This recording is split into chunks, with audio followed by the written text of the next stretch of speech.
Les amis, est-ce que CM Punk, le retour de CM Punk à l'AEW en 2021 est le plus grand retour de l'histoire du catch? Nouvelle vidéo analyse où cette fois-ci on va parler. Ça me fume, t'as une voix, le retour. Voilà, comment Il a niquer tout une gâché. intro. Voilà. Allez, c'est Comment bon. niquer trop une marrant. intro en. Mais pourquoi? Parce que j'étais lancé. Là, tu Bah, l'as continue. coupé dans son élan. Continue. On va se un élément demander. perturbateur. Ouais, vraiment. On va se demander si le retour de CM Punk à la W est le plus grand de l'histoire. Qu'est-ce que ça a changé? Qu'est-ce que ça a bouleversé dans le microcosme du catch? Comment, Tim? Super, hein, ça va bien et toi, frérot? Tranquillement, on est là. Il y aura bientôt l'étoile sur Maillot de l'Angleterre. J'espère. Branchez-vous l'été prochain, mais non. ça, il pour espère. l'instant, T'es pas censé être français, toi? Moi, j'aime bien l'Angleterre. Et on a déjà gagné. C'est bon. Et alors? Bah, Et alors voyons les autres gagner. un Non, peu. non, laisse pas ça y est, tourner. les Laisse petits pas tourner. frères. Retourne à la poubelle. tranquille, les petits, pas ouais. tourner. Moi, je suis là pour Jamais. parler de CM Punk. Waouh. Ah, Ok, bravo. waouh. Heureusement que tu parles que de CM Punk. Ok, waouh. Nas, c'est comment? Ça va très bien, ça.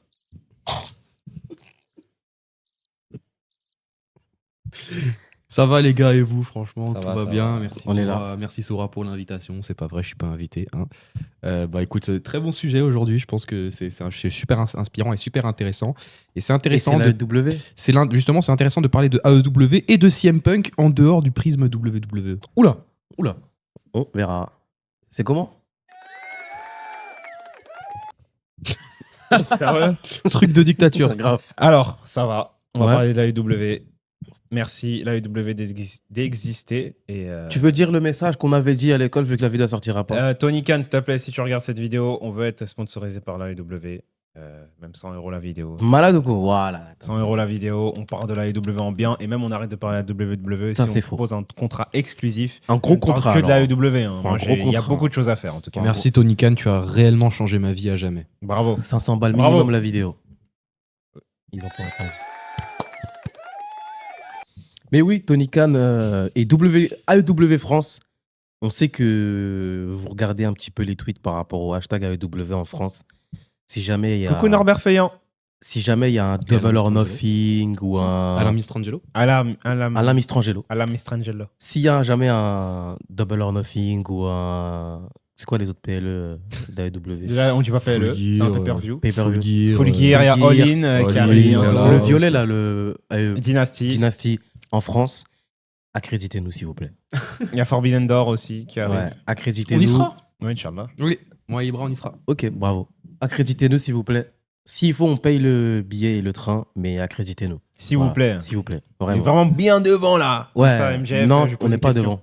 Pourquoi? Bah, généralement, les accréditations, elles sont. Tu fais en trop le hauteur. connaisseur, toi. C'est T'as vu, une tu fais trop le connaisseur. On dirait la AEW, c'est pareil que dans les autres. Bah, c'est une arène. Et Bah, une arène, il y a la graine presse. moi, je te parle dans la conférence de presse là. Oula, Bah oui. tout devant. Mon équipe pourrait être devant. Frère. Déjà qu'on soit à l'intérieur, déjà, c'est bien. On est français, c'est chez nous. S'il y a un truc chez nous, c'est nous, on est devant, frère. Allez, Comment là, ils allez, la savent, France. Croire qu'on sera devant les RMC Sport à l'équipe et tout. Bizarre. Mais si vous voulez nous inviter, accréditez-nous s'il vous plaît.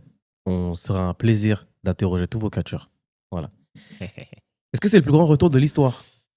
Oui, je mets les plays dans le plat. Oui, c'est le plus grand retour de l'histoire. Il a dit, il met les plays dans le Les plat. plays dans le plat. Ouais, bref, je mets les pieds dans le plat. C'est le plus grand retour de l'histoire de ce sport, de ce noble sport qu'est la lutte professionnelle.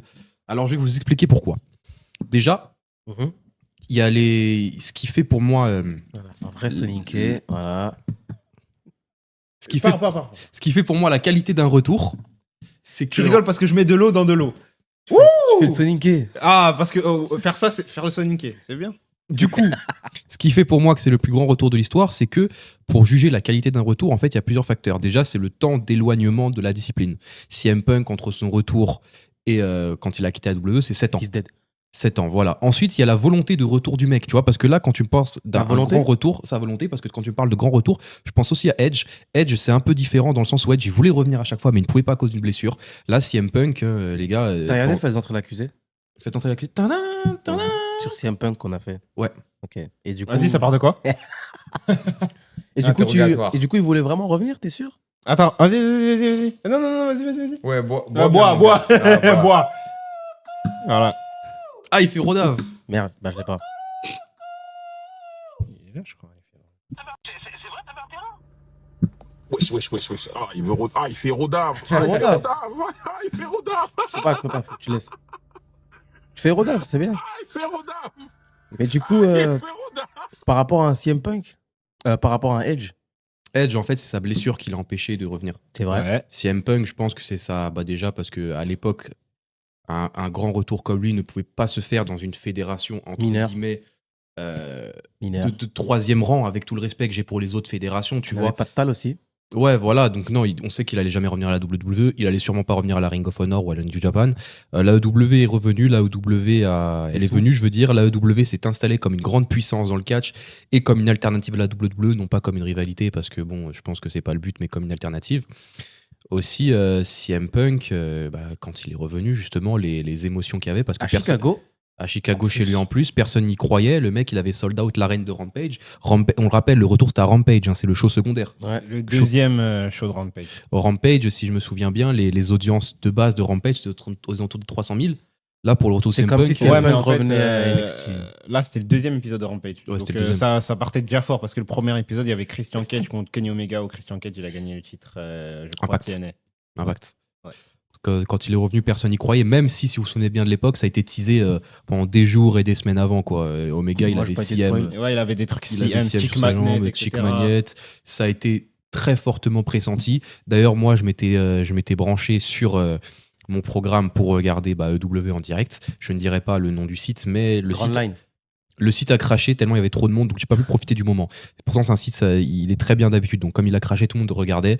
Et ouais, pour moi, je veux dire, est-ce que vous vous souvenez de la pop qu'il y a eu dans la salle? Ouais. Ah ouais, c'était En fait, exceptionnel. on entendait plus le chant CM Punk que sa musique. Ouais, on entendait sa Il y musique. avait une belle anecdote dessus, c'est que Sturi avait fait un live sur la Gorilla Position avec, avec le leader, on va dire, qui dit aux gens de mettre caméra 1, caméra 3, vas-y, caméra 6, vas-y. Et il avait dit de mettre la caméra sur l'homme qui a pleuré avec les doigts comme ça, avec qui est devenu un mème. Donc, est-ce que c'est le plus grand retour de l'histoire? Pour moi, non. C'est qui? Pour moi, non. Edge 2020, c'est plus fort. C'est plus fort. Alors, l'argument qu'a utilisé Nas, pour moi, il s'entend pas forcément. Parce que même si Edge voulait revenir et qu'il n'a pas pu le faire, moi, ce que je retiens dans un retour, c'est pas tout ce qui a mené, c'est vraiment le moment en lui-même. Et je trouve que le moment d'Edge en 2020, quand il revient en tant que numéro 21 au Royal Rumble, c'est encore plus fort parce qu'il y a une touche vraiment émouvante. Ouais. Il y a vraiment quelque chose de particulier, de beau en fait. Alors que CM Punk, c'est plus papa est de retour. Ça fait appel à tes émotions. Codes, c'est bien. Hein? Comme Codes. Comme Les Codes. enfants, papa de retour. Ouais, bon, Codes. Qui connaît Codes dans notre audience? C'est ça, Dites-moi en hein. commentaire si vous connaissez. Ouais, dites en Codes. commentaire si vous connaissez Codes. Et Ouais, si quand vous même, connaissez, dites-nous son titre préféré, les gars. Ouais, bon, il a pas une discographie. Enfin bref, c'est pas. Codes la barrière. Codes, truc de barrière. Mais non, Edge, je trouve que c'est plus touchant en fait. Là où Punk, ça va être à l'image de son personnage en fait, tout Oui, simplement. Et ça, pour le coup, moi, ça m'a moins. C'était très fort, hein, j'étais comme un ouf aussi. Mais ça m'a peut-être moins marqué que le retour d'un Edge. Mhm. Mais sachant qu'en plus, CM Punk, au final, son retour, il est assez mitigé quand tu fais le bilan, je trouve, de son passage à l'AEW. Surtout au vu de comment ça s'est terminé. Et même, voilà, il y a eu la longue blessure entre 2022 et 2023. Donc, c'est un très grand retour. Tu te bagarres dans les vestiaires, c'est des choses qui arrivent. C'est des choses qui Oui, arrivent. Deux bagarres, mais waouh. bon, C'est pas très très grave. Mais non, je le mettrais dans les grands retours, les retours les plus marquants, encore plus de l'histoire récente, mais pas le plus grand. Ibra? Pour moi, c'est le plus grand retour de l'histoire, bien que je comprends l'argument de Tim et de Nas. Donc, ouais, tu comprends mon argument, tu vas dans mon sens. Bah oui, vous êtes d'accord, Ah ouais, les vous gars. êtes d'accord. Non, mais je comprends les deux parties. C'est vrai. Vas-y, parle. C'est beau. Je vais dire pourquoi je comprends l'argument de Tim, parce qu'un retour où il y avait un catcheur qui a arrêté sa carrière à cause de raisons médicales et qui revienne, pour moi, c'est exceptionnel parce que quand Edge est parti, il était en pleurs. Ou un autre exemple comme Daniel Bryan, où il partait, il était en pleurs. Et quand il revient, on sait que ça fait plaisir pour eux. Maintenant, si un peu on sait que ses raisons de retour, c'est parce qu'il voulait avoir une alternative à la WWE où il va avoir son Qui petit chèque aussi. correspondait à ses attentes. Voilà, et il voulait avoir son petit chèque aussi. Maintenant, CM Punk, même dans les chiffres, hein, j'ai quelques petites petites stats. Vous voyez, il y a un site qui s'appelle Pro Wrestling Tees. C'est vraiment le deuxième site où il y a le plus de ventes de t-shirts de catch. Et c'était son t-shirt de retour qui ressemblait beaucoup à son t-shirt de 2011. Quand il est revenu en 2021, c'était le t-shirt le plus vendu de l'histoire de ce site-là. Mais vraiment de très très loin par rapport à un t-shirt de Bullet Club qui était deuxième. En tout cas, je ne sais pas si aujourd'hui même... je pense qu'aujourd'hui, il a encore ce record-là. Et aussi, dans les tendances sur Google, CM Punk, c'était le 2e dans tout le sport. Ça veut dire que sur Google, à ce jour-là, si tu avais, je sais pas moi, tu avais Cristiano Ronaldo, tu avais CM Punk en numéro 2. Donc l'envergure, quand on dit le plus grand, je pense qu'aussi c'est dans les chiffres. Et Edge, bien que son arrivée en 2020, elle était imprévisible parce qu'il n'y avait aucune rumeur sur lui.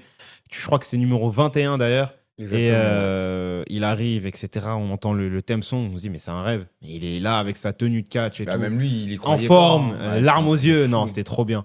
Mais CM Punk, c'est quand même CM Punk. C'est des personnes qui ont scandé CM Punk pendant ces 7 ans à la WWE. Quand un match il était pourri, on chantait le nom de CM Punk. C'est le chant le plus emblématique de l'histoire du catch. En tout cas, je pense que c'est ça. Il n'y a rien à dire. La promo aussi, lorsqu'il est arrivé, il n'y a rien à dire. Tout ça, c'est un grand moment. Et tout ça, c'est pour moi encore actuellement le moment le plus marquant de l'histoire de la AEW. Donc, c'est même pas le retour qui est là, mais c'est que ça a changé à jamais. Et pour moi, ça a montré aussi que la AEW, c'était une concurrence sérieuse à la WWE. Ça a été un grand tournant, en fait, dans l'histoire de la AEW. Donc, ouais, mais c'est pas le plus grand. Même CM Punk, je veux dire, au-delà même de c'est pas le plus son grand pour retour, toi. Ouais. Il a fait, au début, avant ses blessures et tous les déboires qu'il a eu, il a fait un très bon run. Hein. La première année, il elle commence avec Darby Allin, il met magnifique. over Darby Allin. Ensuite, il a une très bonne rivalité contre MJF, contre Eddie Kingston, contre John Moxley. Ouais. Au début, il était vraiment là. Je pense qu'il voulait prouver aux autres, les gars, j'ai beau avoir 41 ans, j'en ai encore sous le coude. Puis même. Il y a eu le match contre Adam Page que j'ai regardé récemment. Ouais, où il gagne le titre. Ouais, voilà. Très très fort. Ouais, mais c'est pas le plus grand. Parce que moi, je mettrais quoi le toujours. plus grand, C'est Edge ou Daniel Bryan. Parce que je mettrais toujours cet aspect émotif et cet Bien sûr. aspect résilience d'un corps défaillant, Bien d'un sûr. corps qui ne répondra plus techniquement à tes exigences physiques et mentales et qui parviendra à dépasser ses limites. Et c'est ce que représente parfaitement Daniel Bryan, même si la durée était plus courte. Daniel Bryan, tu n'avais plus aucun espoir. Et à partir du moment où on a mis Daniel Bryan en tant que général manager, moi, dans ma tête, je me dis, bon, ok, c'est terminé. Il a fait son dégradé, il est fini, il ne pourra plus faire de match dans toute sa carrière. Et il n'y a plus rien à attendre de lui. Edge, c'est encore pire. Edge, d'ailleurs, c'est peut-être la seule promo où, comme l'a dit Christophe Ajus, peut-être que si certaines personnes la regardent, pleurent vraiment à cause de ce qui s'est dit. Et Punk, non, c'est pas le plus grand retour de l'histoire, mais c'est le plus important de l'histoire du catch. C'est un retour qui change totalement la bascule du divertissement sportif. Pour moi, le retour de CM Punk, c'est comme le 600 Barça PSG, c'est qu'il y a un avant et un après remontada. Avant le retour de CM Punk, n'importe quel retour était inenvisageable ou on n'allait pas y croire. Après le retour de CM Punk, en fait, on s'est mis à y croire et en fait, on s'est dit, admettons que CM Punk, en fin de contrat, la AEW, on ne sait jamais, il pourra peut-être revenir à la WWE. Admettons que Kazuchika Okada aille à l'AEW, le Rainmaker, ou que le Rainmaker aille à la WWE pour proposer d'autres rivalités. Et finalement, ça a tout changé dans l'histoire. Et comme la remontada, parce qu'après la remontada, il y en a eu une succession qui se sont suivies sur les années, que ce soit pour le Barça, pour le PSG, pour Liverpool et tout autre club. Donc ça a tout changé dans l'histoire. Ça a permis à l'AEW de montrer qu'ils étaient capables de ramener des piliers et des poids lourds dans l'histoire du catch.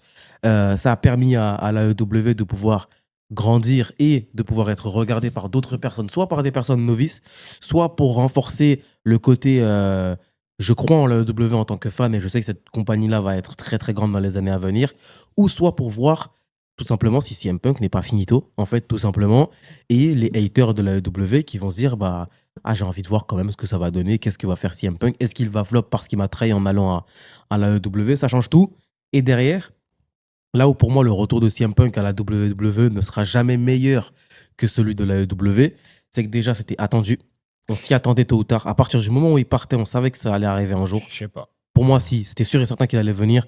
En fait, à partir du moment où CM Punk remet un pied à la AEW, tout en sachant ce qui s'est passé, parce que quand tu es CM Punk à la AEW, il y a les allégations sur Vince McMahon qui commencent à sortir, et on sait que tôt ou tard, Vince McMahon finira par quitter la WWE parce que ça aurait été trop gros. Et à ce moment-là que les affaires étaient sorties, beaucoup disaient que les dossiers n'étaient pas encore terminés sur l'affaire Vince McMahon.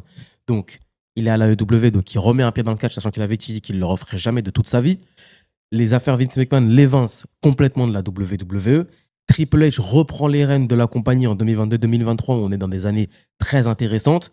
À partir de ce moment-là, il y avait trop de paramètres qui rentraient en compte pour que CM Punk continue à mettre son ego au-dessus de tout et disent non, je ne reviendrai pas à la WWE, tout en sachant qu'à ce moment-là, eh bien, finalement, à l'AEW, ça s'est très mal fini et qu'il était aujourd'hui comme à sa situation des 7 ans où il n'avait rien fait.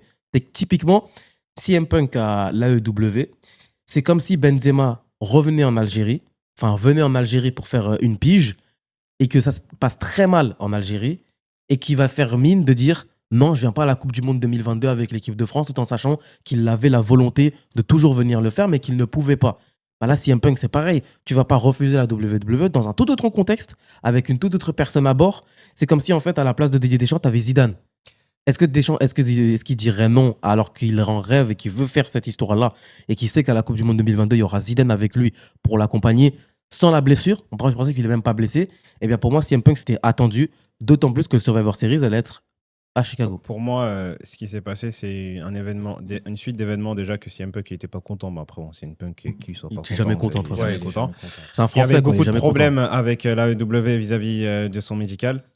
Plus, il y avait le fait qu'il y a une rupture de contrat parce que tu ne peux pas recruter un catcheur tant qu'il n'est pas en rupture de contrat. Ça, c'est impossible. Oui, ça, je sais. Du coup, il y avait la rupture de contrat à cause de sa bagarre à All In en 2023. Donc oui, dès qu'il y a eu sa bagarre, et de ses promos aussi. Les conférences de presse avec Tony Khan. Non, ça, c'était un an avant. Oui, c'était avant, mais tu vois que c'est quand même la poudrière commence un petit peu à gonfler. Oui, bien sûr. Mais après, quand il balance ses dossiers par rapport à Colt Cabana, bon. Oui, bien sûr. Mais après ça même, ça lui a valu une suspension. Mais ils ont quand même créé un show pour lui. Ils ont quand même créé Collision. Mais je pense que à partir de sa rupture de contrat à All In 2023, où Tony Khan a dit qu'il avait peur pour sa vie, là, il va à la WWE. Là, c'est là où j'ai commencé à voir. En fait, ça ne pourra jamais être plus grand parce que déjà, c'était pas inattendu. T'as pas ce caractère inattendu. Oui. Après, le retour à la WWE, on ne s'est pas dit que ça allait arriver. On s'est dit que peut-être que dans le show, il y a une possibilité que ça arrive. Oui, justement, c'est ça. Est-ce que moi, quelqu'un qui ne regardait pas tout le temps la WWE, n'y aurait jamais cru? En fait, CM Punk qui revient dans le monde du catch, peu importe la fédération, toute fédération confondue, c'est inattendu et c'est inespéré. Alors, le revoir de revenir dans le ring, à partir de ce moment-là, dès qu'il met un pied dans l'arène, un micro à la main, c'est possible. C'est pour ça que je dis que ça a tout changé. C'est comme en fait le 6-1. Personne n'y croyait, à part Luis Enrique et ses joueurs, mais c'est arrivé. Donc, à partir de ce moment-là, ce qui s'est passé avec, par exemple, Liverpool face au Barça, tu y as cru. Tu t'es dit, c'est possible qu'il y ait une remontada parce que c'est déjà arrivé auparavant et dans un scénario encore plus grand. Bien sûr. Et ceux qui disent que la WWE, c'est au-dessus, soit c'est des personnes qui ne regardent pas la WWE, soit c'est des personnes qui n'aiment pas la WWE, ou soit c'est des personnes qui sont trop attachées à la WWE. Et c'est totalement OK en soi. C'est OK, mais il faut prendre tous les tenants et les aboutissants et tous les parties de ce qui s'est passé. Et ce retour-là, pour moi, c'est le plus important de l'histoire. Parce que derrière, est-ce que vous deux, vous imaginiez voir Okada à la WWE? Oui. Honnêtement, avec le partenariat, partenariat, en tant signé. que part-timer de quelques matchs, honnêtement, oui. Mais en tant que full-timer, moi, je voyais mal Okada quitter le Japon. Voilà. Honnêtement, je voyais quitter le Japon totalement. Je voyais... Non, parce que tu sais, on se doutait bien qu'elle allait venir de quelques temps. Tu sais, comme Will Ospreay avant qu'il signe son contrat, il faisait quelques petites piges, 2-3 combats, comme ce que faisait Naito à un moment. Là, on s'attendait pas à ce que le mec il signe, parce que je veux dire, les gars, Okada au Japon, c'est plus important que John Cena aux États-Unis. Oui, c'est vrai. Je sais pas, parce que moi je voyais trop Okada, il avait tout fait, il avait il avait tout fait. Sachant qu'il y avait beaucoup de problèmes avec Gedo et beaucoup de problèmes avec la NJPW parce que c'est une compagnie aussi. On a New Japan en ce moment, c'est waouh. Pour le soin de ses catcheurs. Si vous voulez, New Japan, c'est en plein downfall depuis 2021. Ouais. Même 2020 en plus. En fait, depuis Kenny Omega est parti. Et en fait, par rapport au retour, d'ailleurs, il y a une petite anecdote, c'est que le retour à la WWE a failli être différent dans le sens où, initialement, là comme la chose s'est déroulée, les chants CM Punk, la musique qui arrive, CM Punk fait sa promo. À la base, ça devait être Tony Schiavone qui devait aller sur le ring et annoncer un retour. Donc là, déjà, tu perds 50% de surprise. Et heureusement, je crois que ça s'est fait quelques heures avant. Ils se sont dit, ouais, non, c'est mieux qu'on fasse pas ça. Je t'aime bien, Tony, mais franchement, t'aurais tout massacré. Donc non, le retour, il a été excellent. En plus, t'as Rampage. Voilà. Ouais, j'ai imité Tony Schiavone. Ah ouais, t'es sérieux là? Waouh. L'humain. Donc voilà. Il est tout content. Yes, gars, heureux. Il arrive, il fait sa promo à la manière. Il fait la même promo que dans l'exemple Michael Jordan, quand il est revenu avec les Bulls après Ouais. sa retraite, il a Je dit l'ai ouais, now I'm back. Aussi, le coup, il a offert des barres chocolatées à tout le public Les et tout. glaces. Ouais, c'était ultra émouvant sur le coup. Les gens qui pleurent, les gens Ouais. même lui, tu sentais qu'il était heureux de revenir. Après tout ce qui s'est passé après, il a fait une excellente Après année. tant d'années de galère et de combat. C'est ça, hein. Ouais, Ouais, voilà. mais lui, il a pas eu l'étoile. C'est ça. Il y en a 4. Tu vois. Il Best in the World. Chicago. Ok. Donc, ouais, pour moi, c'est. Après, j'entends ce que Soura dit quand il dit que c'est le retour le plus important de l'histoire. Pour moi, ça reste le plus grand retour Merci. de l'histoire. Merci. Parce que, bon, même ça a été teasé, tu vois, quand on sait le contexte, on sait le mec, tu vois. On peut imaginer un retour d'un mec après 2-3 ans. Au bout de 7 ans, on s'est dit, en plus, il était plutôt âgé. Ouais. Non, CM Punk, il est parti loin, il fait sa vie, il est avec, Bien sûr. il est avec sa petite meuf AJ. Qu'est-ce qu'il aura regagné de revenir dans le catch? Après, quand il revient à la L'argent. WWE, quand il revient à la WWE, c'est. Moi, je sais qu'ils avaient bien eu parce que forcément, on s'attendait tous qu'il y ait un retour. Et quand ils ont mis le bandeau en haut à droite pour dire que c'est fini, on s'est dit, bon, bah, ce sera pas pour ce soir. Et là, t'as la musique qui apparaît. Là, on a tous hurlé, les gars. Tu l'as bien fait. Merci. Ouais, là, je vais pas te mettre les criquets cette fois-ci. Regarde. Voilà pour ce bruitage de qualité. Ouais, donc après, ce qui est devenu, je pense que là, déjà, on voit les effets du retour de CM Punk. Dans plusieurs années, peut-être 10-20 ans, on verra encore plus que tout ce que ça a amené parce que ça, pour moi, ça va être potentiellement l'un des moments les plus importants de l'histoire de par l'influence que ça aura sur les générations d'après. Parce que maintenant, comme tu as dit, Soura, plus rien n'est impossible. Et ouais. Plus rien, on peut tout imaginer. Sauf Roman Reigns à la WWE. Ça, c'est impossible. Ah, Si, rien n'est on peut impossible. l'imaginer Non, quand même. Roman Reigns à AEW. On peut c'est quand même impossible. imaginer. On peut Bah, quand même imaginer si Tony Khan il propose un gros chèque. Ouais, puis quand Eh, tu ils ont de auras l'argent, terminé. Ah ouais, bah, et les gars, ils ont tendance à oublier que la famille Khan, c'est bon, ça a changé depuis. Mais ils ont beaucoup plus d'argent que ceux qui détiennent la WWE. Bon, pas depuis Katie KO, mais je veux dire, Vince McMahon, il a beaucoup plus d'argent que Shahid Khan, je crois, c'est 5 à 6 fois la fortune de Vince. Bah oui. Oui, Ah bah oui, ouais. bah oui. Bah après, Vince McMahon, c'était pas la personne la plus riche à la base. 1,2 milliard, j'aimerais bien voir sa fortune. À qui? Vincent Kennedy McMahon. Oui, mais ça, c'est grâce à la vente aussi. Non, il avait vraiment Non, 1 il avait de milliard avant. l'argent avant. Là, Oui, maintenant, avant. avec la vente, je Waouh, crois il a qu'il a plus. encore plus. Ouais, il a pris, je crois. Ouais, bref, il a pris beaucoup. Les amis, est-ce que CM Punk à la AEW en 2021 est le plus grand retour de l'histoire du catch? Dites-le nous en commentaire, partagez, commentez, likez, abonnez-vous et d'ici là, à la prochaine. Salut!